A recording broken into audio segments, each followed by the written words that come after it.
Hey, everybody. I am thrilled to welcome my longtime colleague in the medical world, Dr. Brunilda Nazario, who is a board-certified internal medicine physician and endocrinologist, as well as an expert and board-certified in obesity medicine.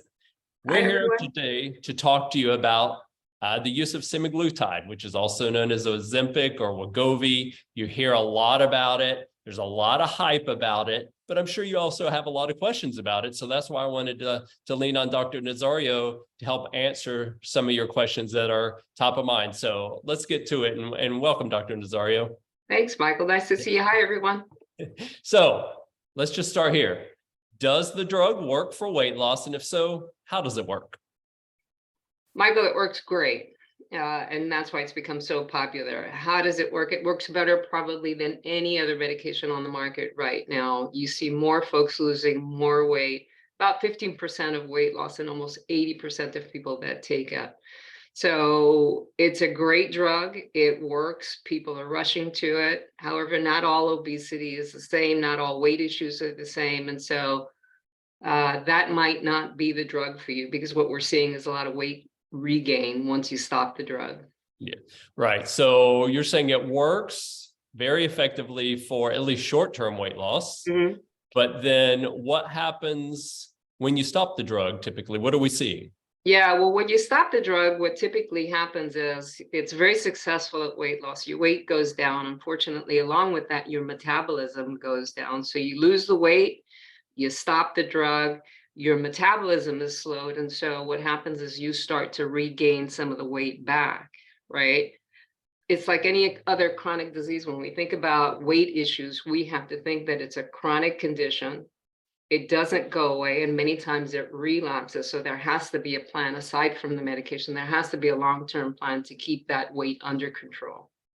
Yeah, because one of the things I've seen a lot in people, they're just taking the drug, right? They've changed nothing, but they're taking the drug. It suppresses their appetite. So Right. they eat less. In fact, some people I've talked to are practically starving themselves just because their appetite is so low.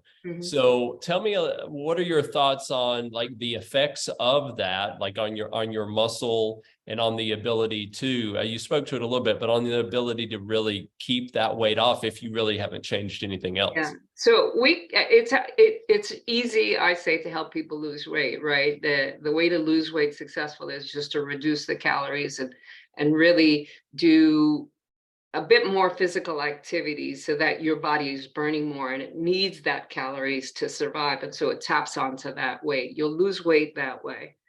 But the real issue is that as you lose weight, there are countermeasures that come into play. Right? The body goes into defense, and so your metabolism starts to slow down, and eventually you regain that weight. And so while it does suppress your appetite, unfortunately, once you stop, your appetite is back. And so it's really important to kind of lay the basics of a good diet plan, good exercise plan, and yes, medications can help, but those medications have to be tailored to the individual. And I know one thing that in another conversation you mentioned, not only do people gain the weight back, but they're gaining it back really quickly. Yeah, they are gaining it back really quickly. There's a lot of things that happens to an individual once you lose that weight quite rapidly. And one of the real alarming things is that we tend to lose muscle, and muscle really is kind of that driver of burning that fat. It also is, without kind of muscle, you're pretty disabled. There are long-term consequences as well that we're seeing with this drug, and some of them include things like pancreatitis, that inflammation, and can be life-threatening as well. One of my concerns has been that, with sheer numbers of people taking it, the chances of us seeing something like a severe pancreatitis in someone, just based on numbers of people taking it, are going to be higher than we might have expected when we studied it. Right.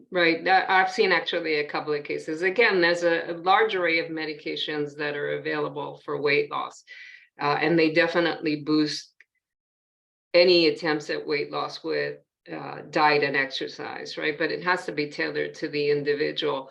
Ozempic is a great drug. If you look at kind of what we have available, 6% of people lose weight with just lifestyle, 8% lifestyle and diet, 8% with some of the older drugs like phentermine. If you're looking at some of the newer drugs like Ozempic, you're seeing about 80% of people losing about 15% of their weight. That's great.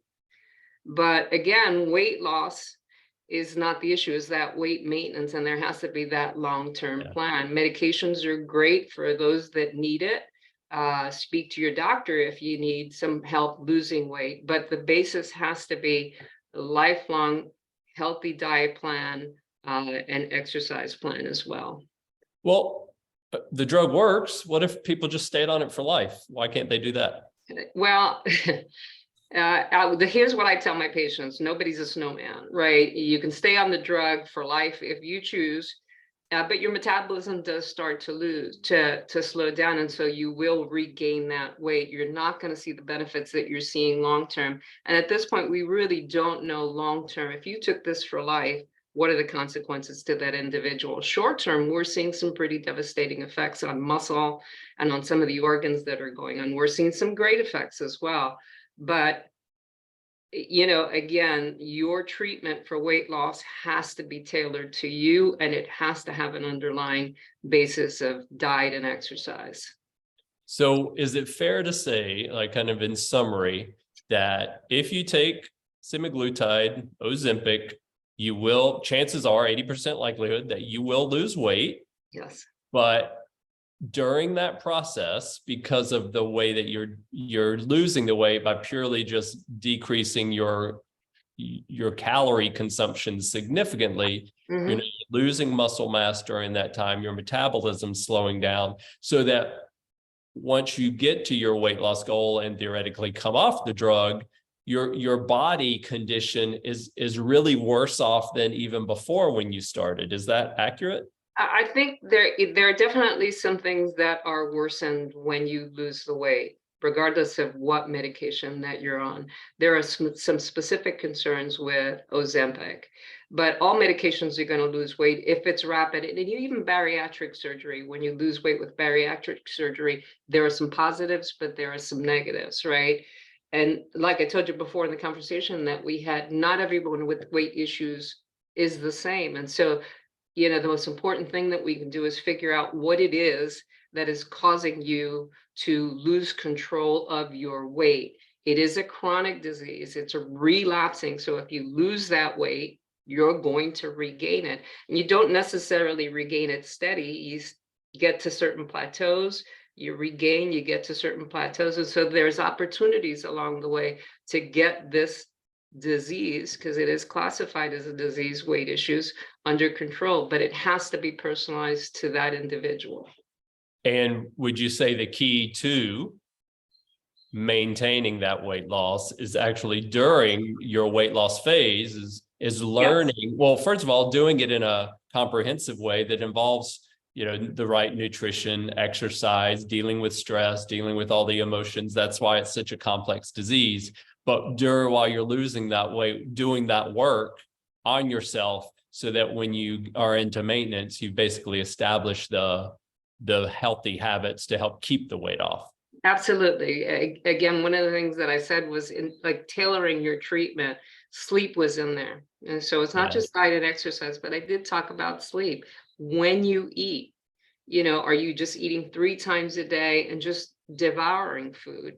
What is going on, in your head? Is it, is food something that's hedonic for you? Is it just so satisfying that you can't stop eating despite having excess calories? So really your treatment needs to start when you begin that journey. And yes, lots of folks say, I've tried diet, I've tried exercise, it hasn't worked, but you still need to investigate it. Me as a physician, even I don't think I've had one patient who hasn't tried to start weight loss on a diet and exercise plan. So I never start anyone there. What I do is I investigate and I find out a little bit more. I start learning a little bit more about the patient. What are their sleep habits? What are their eating habits? What are their exercise habits? How do they relax? What's their support system? Because all of that goes into play into leading a healthy lifestyle. And all of that goes into play in losing weight. It is a very complex condition that requires more than just the medication. Yeah. So I think we can clearly say, and as we wrap things up here, that if you choose to take the medication, understand what you're doing, understand the ramifications, it will work, but there are some negative consequences of doing that. But if that's going to be your choice, during that phase of taking the drug, you have got to establish the healthy habits that also help with weight loss, Absolutely. but more importantly, keep the weight off. Absolutely. I could not agree with you more. You could Yeah. not go into medications hoping that you'd lose the weight and keep it. There has to be a real foundation of healthy living Yeah. there. Perfect. I know you're extremely passionate about healthy habits, healthy living, weight loss, exercise, all of it, as I am. So thank you so much for taking some time to chat with us today. And I have a feeling we'll be doing it again. Thanks a lot. Awesome. Thanks. Take Bye, care. guys. Bye.